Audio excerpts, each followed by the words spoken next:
CBI মামলায় শেখ শাহজাহান এবং আলমগীরের জামিনের আবেদন খারিজ। জামিনের আবেদন খারিজ করলেন বিচারপতি শুভ্রা ঘোষ। জামিনের আবেদনের শুনানির সময় সাক্ষীর সংখ্যা ছিল 86। এছাড়াও যে মাজেদা বিবির বয়ানের ভিত্তিতে শাহজাহানকে অভিযুক্ত করা হয়েছে, চার্জশিটে সেই মাজেদা বিবিকে অভিযুক্ত করেছে সিবিআই। তাই ফের এই মামলার শুনানি করা হোক দাবি শেখ শাহজাহানের আইনজীবী। নতুন যে সমস্ত তথ্য সামনে এসেছে তার ভিত্তিতে নতুন করে আবেদন জানাতে হবে শেখ শাহজাহান এবং আলমগীরকে, বললেন বিচারপতি শুভ্রা ঘোষ। সরাসরি শোনাবো ভবানীপুরে প্রচারে এসে বিরোধী দলনেতা কি বলছেন।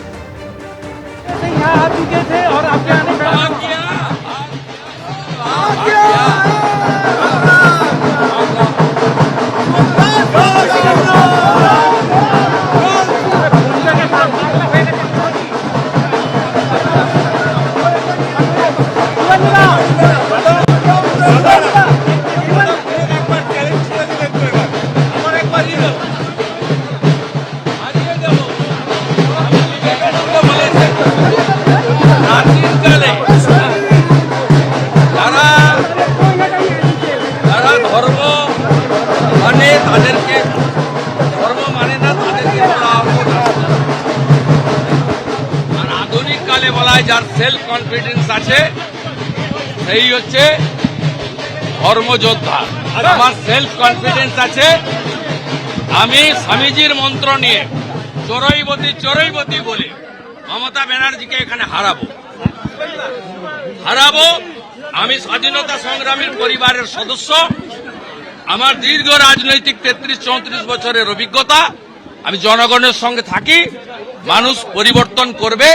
নরেন্দ্র মোদীজির আশীর্বাদ ধন্য বিজেপির প্রার্থী আমাকে জেতাবে। আজ আপনি হাইকোর্টের দ্বারস্থ হয়েছেন, আপনার বিরুদ্ধে কতগুলো মামলা আছে জানার জন্য। এবার কি পুলিশ এটাও আটকাচ্ছে? পুলিশ কি সেখানেও? না, এটা আমাকে নমিনেশনের সঙ্গে দিতে হবে।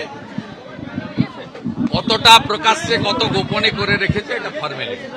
ডিজি সাহেবকে চিঠি দিয়েছি, আমার কোর্টে মুভ হয়েছে, হাইকোর্ট বলবে দিতে, আমি নিয়ে নিব।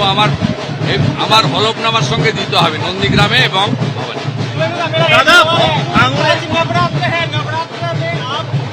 आज बांग्ला नववर्ष, आज हिंदू नववर्ष है, आज हिंदू नववर्ष है, इसलिए मैं आज शुरू किया है। मैं भारतीय हूँ, मैं हिंदू।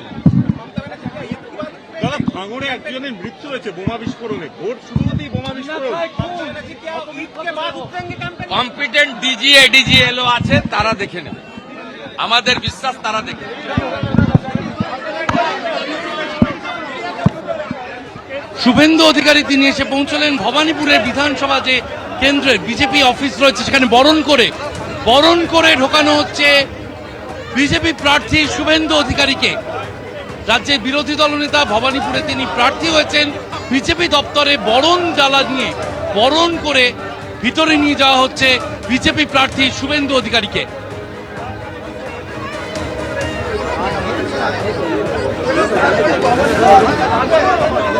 একদিকে আপনারা দেখছেন যে ভবানীপুরে শুভেন্দু অধিকারী তিনি বিজেপির অফিসে এসে পৌঁছলেন, তাকে একেবারে বরণ করে অফিসে নিয়ে যাওয়া হচ্ছে। আর অন্যদিকে এই বিজেপি অফিসেরই উল্টো দিকে যেখানে তৃণমূল কংগ্রেসের দেওয়াল লিখনের কাজ ইতিমধ্যেই শুরু হয়ে গিয়েছে। সরাসরি আমাদের প্রতিনিধি ঐশী মুখোপাধ্যায় আমাদের সঙ্গে রয়েছেন। ঐশী, একদিকে বিরোধী দলনেতা একেবারে উল্টো দিকেই বিজেপির পার্টি অফিস, সেখানে এসে উপস্থিত হয়েছেন, আর অন্যদিকে চলছে তৃণমূলের দেওয়াল লিখন।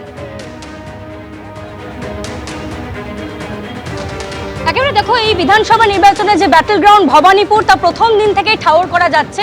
আমি তোমায় দেখাতে বলবো ছবিটা সন্দীপকে, যেখানে তৃণমূল যে সমর্থকরা রয়েছেন, কর্মীরা রয়েছেন, তারা রীতিমতো এসে উপস্থিত, দেওয়াল লিখনের কাজ তারা সম্পন্ন করছেন। অন্যদিকে বিরোধী দলনেতা শুভেন্দু অধিকারী তিনি এই ভবানীপুর কেন্দ্রে প্রার্থী হয়েছেন, তিনিও কিন্তু প্রচারে এসেছেন। আমি দেখাতে বলবো সম্পূর্ণ এলাকাটা দেখতে পাচ্ছ যে এই মুহূর্তে বিজেপি তৃণমূল উভয় দলেরই রাজনৈতিক যে পতাকা, সেই পতাকায় ছেয়ে গিয়েছে। এবং তারই সঙ্গে খুবই গুরুত্বপূর্ণ তাৎপর্যপূর্ণ যে বিষয়টা, তা হচ্ছে পুলিশি প্রহরায় চলছে প্রচার। আমি সন্দীপকে দেখাতে বলবো ছবিটা, যে রীতিমতো কলকাতা পুলিশের বাহিনী দুই তরফের রাজনৈতিক কর্মীদের মধ্যে যাতে কোনো রকম বিশৃঙ্খলা সৃষ্টি না হয়, কোনো অপ্রীতিকর ঘটনা না ঘটে, তার জন্য কিন্তু এই সম্পূর্ণ ভবানীপুরে দেখা যাচ্ছে যে এই চক্রবেড়িয়া অঞ্চলে যেখানে এই মুহূর্তে প্রচার চলছে দুই দলের, সেখানেই কিন্তু দেখা যাচ্ছে যে পুলিশের বাহিনী রয়েছে, তারা সম্পূর্ণ বিষয়টা খতিয়ে দেখছেন এবং তারই সঙ্গে তারা তত্ত্বাবধানে রয়েছেন যাতে কোনো রকম বিশৃঙ্খলা না হয়। বিরোধী দলনেতা শুভেন্দু অধিকারী একদিকে প্রচার সারছেন, অন্যদিকে মমতা বন্দ্যোপাধ্যায় বন্দ্যোপাধ্যায়ের নামে দেওয়াল লিখন শুরু করেছেন কর্মী সমর্থকেরা। ইতিমধ্যে তুমি দেখতে পাচ্ছ পতাকা হাতে তারা দাঁড়িয়ে রয়েছেন এবং আমি দেখাতে বলবো যে পাশাপাশি দুই যে ভবানীপুরের হাই ভোল্টেজ প্রার্থী, সেই দুই প্রার্থী হেভিওয়েট প্রার্থী, তাদের দুজনের নাম রীতিমতো দেখা যাচ্ছে। যেমন ভবানীপুরে শুভেন্দু অধিকারীর পোস্টার, সেই পোস্টার যেমন জল করছে, তার পাশেই একেবারে দেওয়ালে মমতা বন্দ্যোপাধ্যায় যে ভবানীপুর অ্যাসেম্বলি কনস্টিটুয়েন্সি থেকে দাঁড়িয়েছেন সেই দেওয়াল লিখনও কিন্তু সারা। এবং প্রথম দিন থেকেই যে এই ব্যাটেল গ্রাউন্ড হতে চলেছে ভবানীপুর, তা ঠাওর করা যাচ্ছে এই জায়গাতে এসেই। কলকাতা পুলিশের যারা রয়েছেন, পুলিশ আধিকারিক থেকে শুরু করে পুলিশের কর্মী, তারা এখানে উপস্থিত রয়েছেন যাতে কোনো রকম বিশৃঙ্খলা না হয়। অন্যদিকে দুই দিকের যখন প্রচার চলছে, স্লোগান শাউটিং চলছে, সম্পূর্ণ বিষয়টা যাতে শান্তিপূর্ণভাবে সম্পন্ন হয় সেই বিষয়টাও কিন্তু তারা দেখছেন, খেয়াল রাখছেন। তবে যেটা খুবই গুরুত্বপূর্ণ যে এই মুহূর্তে শুভেন্দু অধিকারী তিনি নিজে প্রচারে এসেছেন এবং মমতা বন্দ্যোপাধ্যায়ের হয়ে তার কর্মী সমর্থকেরা, তৃণমূলের কর্মী সমর্থকেরা, তারাও কিন্তু দেওয়াল লিখন শুরু এবং সম্পন্ন করেছে, তুমি দেখতে পাচ্ছ। ধন্যবাদ।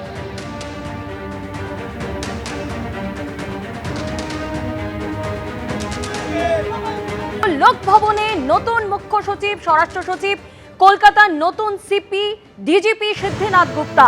কমিশনের রদবদলের পর এই প্রথম লোকভবনে পুলিশ প্রশাসনের শীর্ষ কর্তারা।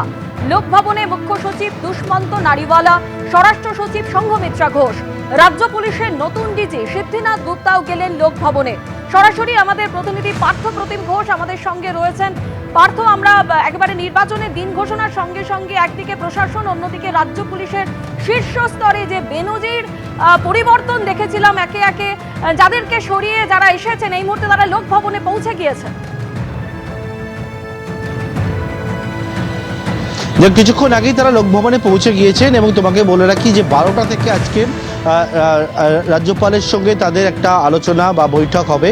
যে বিষয় মনে করা হচ্ছে সৌজন্য সাক্ষাৎ, কিন্তু এর প্রাক্কালে একবার তুমি জানো যে সামনে ঈদ এবং রামনবমী রয়েছে ইলেকশনের আগে, সেই সমস্ত বিষয়ও কিন্তু আলোচনাময় থাকতে পারে বলেও জানতে পারছি।